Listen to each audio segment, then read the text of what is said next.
So today we're going to talk about Exodus um, as liberation theology. Before we begin, let's ground ourselves. First of all, Shavua Tov, happy Sunday. Right now, where I am, it is 5:30 in the evening in Eastern time.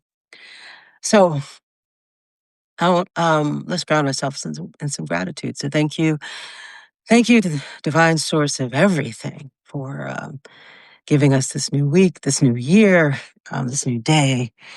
Um, and all of that. And I'm eternally grateful to be here. And on a sad note, but it's also gratitude. Our dog Bridget is in the hospital. She got sick, and luckily, she has pneumonia, but it could have been much worse. And she's 15, and even though that bill is going to be really high, I'm very grateful that she has something that's treatable. So I'm grateful for that. So I'm trying something new. Let me adjust this phone a little bit.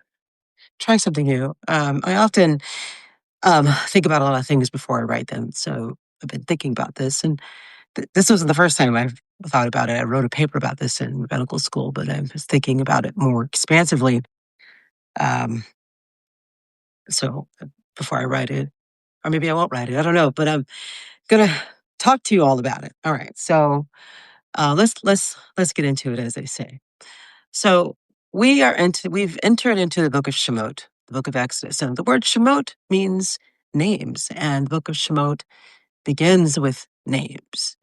And so before God speaks, before Moses is even born, before liberation even feels possible, the Torah insists that people who will later be enslaved are already known, already counted, and already named. And that matters because before there is suffering, before there is resistance, and before there is freedom, there is dignity. And honestly, that alone is liberation theology. And so today we're going to talk about Shemot, the book of Exodus. And I believe the book of Exodus is the OG of liberation texts. I don't know if that's actually true or not, but as a Jew, as a rabbi, I feel that way. Long, I started thinking about this. I remember in 2008 when Obama was running for president, that may be one of the first times that liberation theology sort of came into our common vernacular. Um, and we often think about liberation theology as when it comes to Black liberation theology, and which causes me to say that Book of Exodus is the OG of liberation theology. So, one question to think about is, what does it mean for God to take sides in history? Just ponder that for a moment. Liberation theology must start in a particular place, and it must start with lived experience, with people trying to survive. Um, when we read the sacred text, we read it from where people are hurting, and from where people are struggling, and from where the cost of injustice is actually felt. That's what's happening in the book of Exodus. Liberation theology insists that God is not neutral and that suffering is not redemptive just because it exists. Shemot opens with taskmasters, quotas, forced labor, and state sanctioned violence. Remember, if you haven't read the book of Shemot, go read it or start reading it now. People in this text are forced to make bricks out of straw.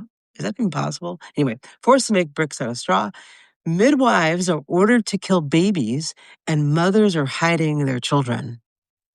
This book begins exactly where liberation theology says it must begin, with people under pressure. So let's talk about Pharaoh. Pharaoh's not just a man. It's not just a bad guy. Pharaoh is a system. The Torah says a new king arose who did not know Joseph. My friends, this isn't ignorance. This is not him not knowing history. He's rejecting history. It's a refusal to remember. It's a refusal for the system to remember. Um, and it's also a refusal of the system to feel obligated. Pharaoh looks at the demographic change and feels threatened. Remember the massive amounts of the Israelites are growing, and Pharaoh feels threatened. And Pharaoh says, there are too many, he says. And so he responds the way threatened power always does, with fear, with surveillance, with control over labor, with violence justified as necessary. Sound familiar? The demographic shift is framed as danger. You probably hear my dog in the background snoring. Anyway, the demographic shift is framed as danger. Control over who gets to move, who gets to belong, um, and who gets to live without fear. The Torah doesn't soften this. It names clearly the oppression is intentional. This is about policy, and organized exploitation always requires organized resistance. Now, the women. Before Moses shows up, before miracles, before revelation, there are women. The midwives, Shifra and Pua, refused to cooperate with the state violence. In fact, the first act of civil disobedience happens with the midwives refusing to kill the Israelite babies. Yocheved refuses to let her child disappear. Miriam watches, waits, and plans, and Pharaoh's daughter breaks ranks.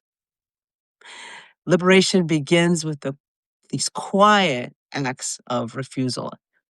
And when Moses enters the picture, he doesn't invent liberation, he inherits it. When Moses finally enters the story, he's not ready. He's traumatized, he's angry, he kills someone, and he runs.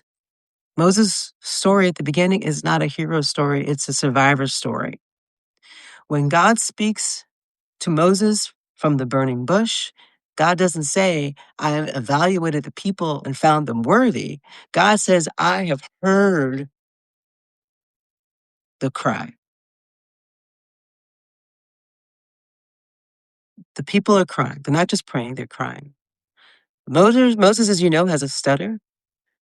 Moses argues with God.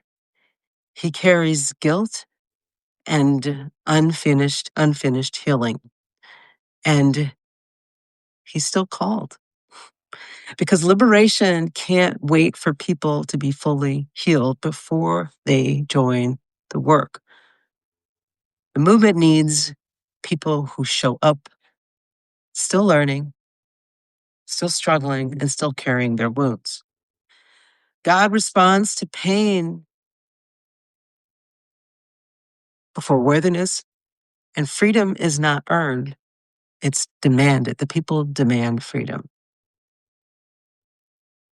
One of the ways oppression survives is through spiritualizing everything. We turn liberation into metaphor, freedom becomes internal, Exodus becomes symbolic, but Shemot refuses all of that. Liberation here is physical. Bodies leave, people leave, labor stops, and ownership ends. Ownership of the people ends.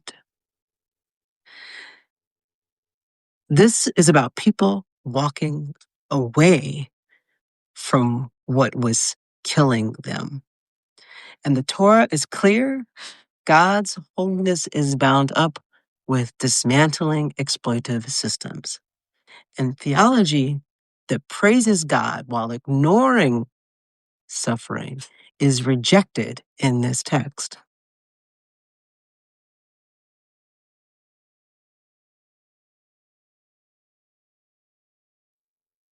One more thing I want to point out that um, freedom comes before the covenant. The Torah is not given in Mitzrayim. It's not given in Egypt. It's given in the wilderness, in the desert. Only after people are free do they receive the covenant. So only after we are free do we receive the covenant. Why? Because you cannot meaningfully consent while enslaved. You cannot say yes if you are not allowed to say no. Freedom comes first, responsibility comes after, and God does not give commandments to people who are still owned. So I'll close with this. Um, so what does Shemot Exodus ask of us now? Where have we mistaken survival for freedom?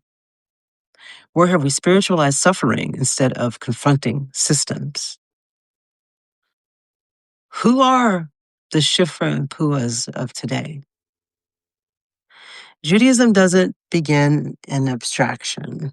It begins in struggle. It begins with people and begins with God who hears crying.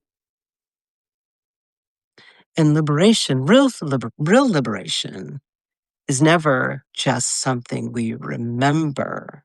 Because remember, we were asked to remember that we were enslaved in Egypt. But real liberation is never just something we remember. It's something we are still being asked to work toward.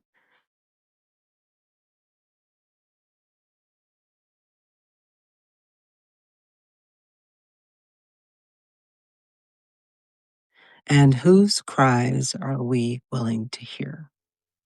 So thank you all for listening. Maybe I'll turn this into a larger piece.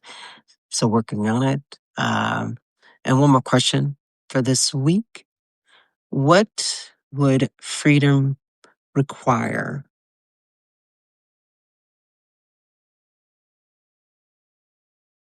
Not someday. What would freedom require? Not someday, but right now. All right. No, I think I saw a question or two I might try to answer. Oh, Francesca said that she wrote about this uh, in her final. Oh, cool. That's cool. All right. Y'all have a wonderful day, a wonderful week, and stay strong, um, stay healthy. I don't know what else to say. All right. Peace out. Oh, thank you for the hearts.